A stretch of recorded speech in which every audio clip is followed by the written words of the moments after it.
മോഹിക്കാം, പക്ഷേ ഒരു സീറ്റിലും രണ്ടാം സ്ഥാനത്ത് പോലും BJP ഉണ്ടാവില്ല. മോദിക്കെതിരെ തുറന്നടിച്ച് മുഖ്യമന്ത്രി പിണറായി വിജയൻ. കേരളത്തിൽ BJP ഒരു സീറ്റിലും രണ്ടാം സ്ഥാനത്ത് പോലും ഉണ്ടാവില്ലെന്ന് മുഖ്യമന്ത്രി പിണറായി വിജയൻ തൃശൂരിൽ പറഞ്ഞു. കേരളത്തിൽ നിന്ന് BJPക്ക് MP വേണമെന്ന പ്രധാനമന്ത്രി നരേന്ദ്രമോദിയുടെ പരാമർശത്തിലുള്ള മറുപടിയായാണ് പിണറായി ഇങ്ങനെ പറഞ്ഞത്. മോഹം എല്ലാവർക്കും ഉണ്ടാകാം. അത് സാധാരണ BJP പ്രവർത്തകൻ മുതൽ നരേന്ദ്രമോദി വരെയുള്ളവർക്കുമാകാം. മാരീച വേഷത്തിൽ വന്ന് കേരളത്തെ മോഹിപ്പിക്കാമെന്ന് ആരും കരുതേണ്ട. കേരളത്തിൽ ഒരു സീറ്റിൽ പോലും രണ്ടാം സ്ഥാനം BJP പ്രതീക്ഷിക്കേണ്ടതില്ലെന്നും മുഖ്യമന്ത്രി പറഞ്ഞു. ഇരിങ്ങാലക്കുടയിൽ LDF പ്രചാരണ യോഗത്തിലാണ് മുഖ്യമന്ത്രി പ്രധാനമന്ത്രിക്ക് മറുപടി നൽകിയത്.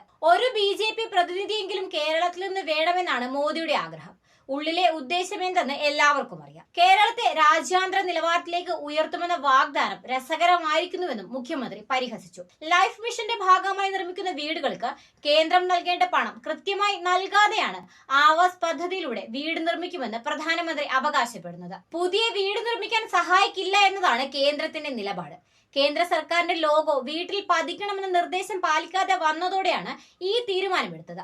മുൻപ് മോദിയുമായി ലൈഫ് മിഷൻ പദ്ധതിയെക്കുറിച്ച് സംസാരിച്ചിരുന്നു. പദ്ധതിയുടെ കാര്യം അറിയിച്ചുകൊണ്ട് സഹായം അഭ്യർത്ഥിച്ചിരുന്നുവെങ്കിലും കേന്ദ്രം ഇക്കാര്യത്തിൽ പണം നൽകിയില്ലെന്നും മുഖ്യമന്ത്രി വ്യക്തമാക്കി. ജാതിയും മതവും ഇല്ലാതെ എല്ലാവരും സഹോദര തുല്യരായി ജീവിക്കുന്ന നാടാണിത്.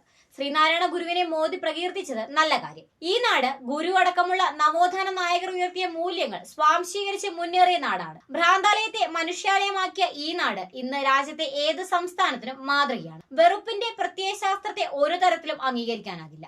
BJP അതുകൊണ്ടാണ് സ്വീകരിക്കാതിരിക്കുന്നതിന് കാരണവും. കേരളം ബുദ്ധിമുട്ടിലായപ്പോഴൊന്നും തിരിഞ്ഞു നോക്കാത്തവരാണ് ഇപ്പോൾ വന്ന് പ്രഖ്യാപനങ്ങൾ നടത്തുന്നതെന്നും പിണറായി വിജയൻ പറഞ്ഞു. നേരത്തെ ഇടതുപക്ഷത്തിനും സംസ്ഥാന സർക്കാരിനുമെതിരെ മോദി രൂക്ഷ വിമർശനം ഉന്നയിച്ചിരുന്നു. സ്വർണ്ണക്കടത്തിൽ പ്രതികളെ രക്ഷിക്കാൻ സർക്കാർ സംവിധാനം ഉപയോഗിച്ചെന്നും മോദി ആരോപിച്ചിരുന്നു.